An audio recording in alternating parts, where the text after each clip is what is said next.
We do research in transplant immunology, so that is the immune response that a patient might mount against a transplanted organ. So we study how we can alter the immune response to a transplant. The ultimate goal of doing that is to try and develop ways of transplanting organs and then not requiring immunosuppressive medications, which are required lifelong to prevent rejection of the transplant for all transplants, heart, lung, liver, islet.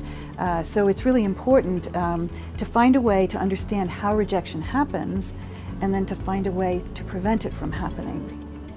Diabetes affects millions and millions of people around the world.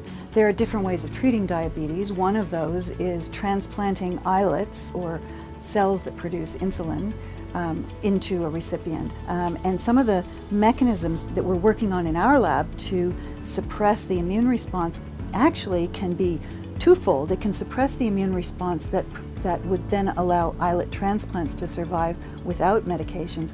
But what's really promising and really exciting is that it may suppress the autoimmunity that leads to diabetes in the first place. So if we can harness these cells, it's like a natural immunosuppressive tool without the need for the medications that otherwise would be required, and there are many side effects.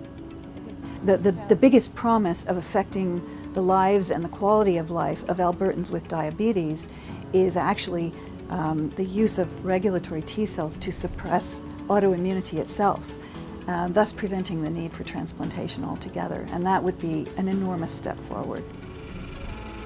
The work that we're doing with tolerance, with manipulating or re-educating the immune system, is particularly important in children, not only because they need it more and benefit from it more, but actually because they're far more susceptible to being able to be re-educated than older individuals. And that, of course, is going to have dramatic impact on young children who require transplants, because we have much more opportunity then to change the function of their immune system in a beneficial way.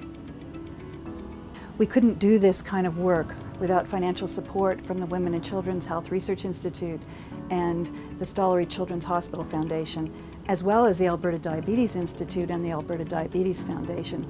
In this day and age, the ways to support research are often diminishing, and so we become very reliant on this financial help, and we couldn't fund this research otherwise.